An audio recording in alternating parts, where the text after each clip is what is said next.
When you hear about the BYU-Utah rivalry, what comes to mind? Oh man, I mean, this is one of probably, I don't know if nationally it's known for the amount of, like, I don't want to say hatred, but disliking between the two. We've done enough Utah BYU games, and having coached at Utah has made us very aware of the fact that neither of these two teams like each other. Again, two very well-coached teams, though, two great programs. So we're excited. We're excited to see the atmosphere, what this game looks like, and obviously, the winner is going to still kind of stay in the contention for the Big 12. The other one's going to be, hoping things go their way. What did Coach tell you about the rivalry?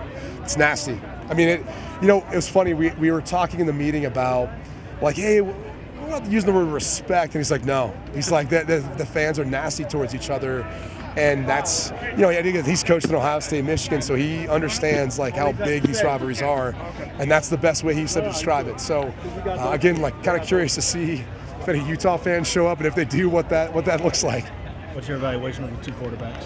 Well, obviously, two very different in regards to their career and experience. I mean, Bear just got here in June, and it's really tough playing as a true freshman. I went through that. You're trying to manage class and develop chemistry with the guys you're throwing to, and then what you're seeing from the defense and all of that. And I think he's done a really admirable job. And he's a guy who's kind of gritty, playmaking ability. Kind of reminds me of like a right-handed Tebow a little bit. But I won't put way too ahead of ourselves. But he's got that sort of moxie about him.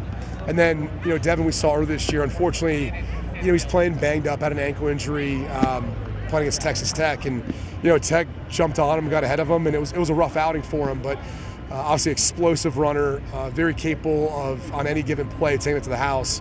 The question is, if BYU forces him to be able to put the ball down the field, how effective can really either quarterback be doing it? But it's going to come down to which one of these guys doesn't make that mistake that I think breaks the back in this game.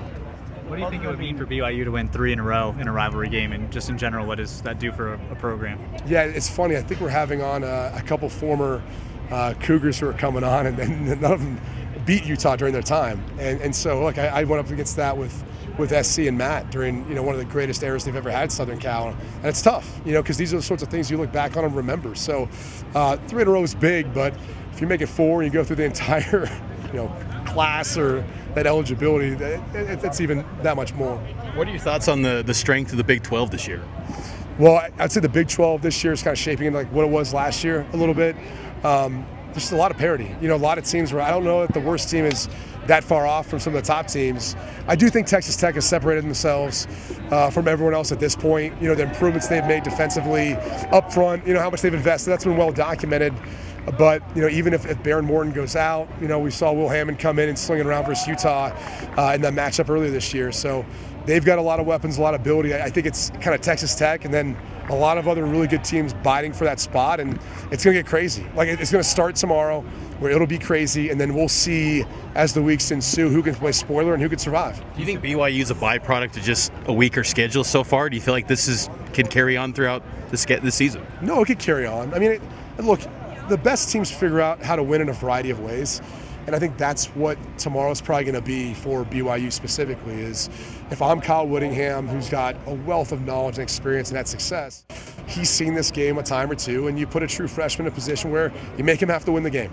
And if a true freshman's able to win it with his arm, where he doesn't have the ability to rely on his athleticism running the football, you take your hat off, you give him credit. But that to me is the simplest way of saying, let's stop LJ, let's stop the rushing attack with Bear as a part of it, and then let's put this all on this young man's shoulders, and we'll see if he can make a play. Do you see this as an eliminator game for the Big 12 title game? Yeah, of sorts, and I think because of the rest of the schedule for both teams, moving forward, and for Utah, it's even tougher because they've already lost to Tech, so I don't know they can afford to lose to. I could be wrong. Again, it's the Big 12. It's crazy. I mean, we've seen how this stuff can work out where you're waiting to the last week of the season to see who's going to play that one of the teams in the Big 12 championship game.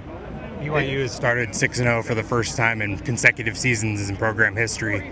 What can you say of your opinion of Kalani Sitake and what he's built here? Absolutely love him. I think he's so good for college football. He's so good at being able to resonate and connect with today's student athlete. I love the passion that he brings and the consistency. I think and I've called games, for him before, and he's continued to evolve, I think, as a coach, but at the same time, he's done a tremendous job of being able to maintain a standard, and I think that's what you're seeing the past 2 years in particular. So always a big fan of Kalani. A ton of respect for the program he's built. I should say he's kind of taken over too, but just the job he's done, how consistent they are. Last year we saw Cosmo jumping out of a plane at this event. What's he doing tomorrow? I don't know. Your guess is as good as mine. They don't tell us anything. So I'm excited to see. That's part of the joy coming here. Obviously, it's scenic. It's beautiful. Everyone here is awesome. But Cosmo's a big piece of it as well. I know my kids. I got 5 kids, so one's probably too young, but the other 4 are excited to see Cosmo tomorrow. What did you think last year of like the BYU fans, the atmosphere, and what do you expect tomorrow? It's incredible. I mean, it's just, it creates such a tough environment. I think actually one of the things that flies under the radar is you've got these big games and these big atmospheres is how hard it is to communicate for the defense.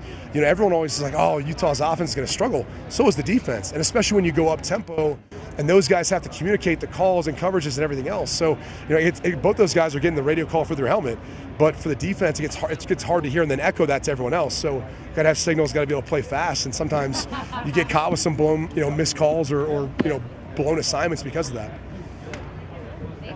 Thanks, Brady. Awesome. Thanks, guys.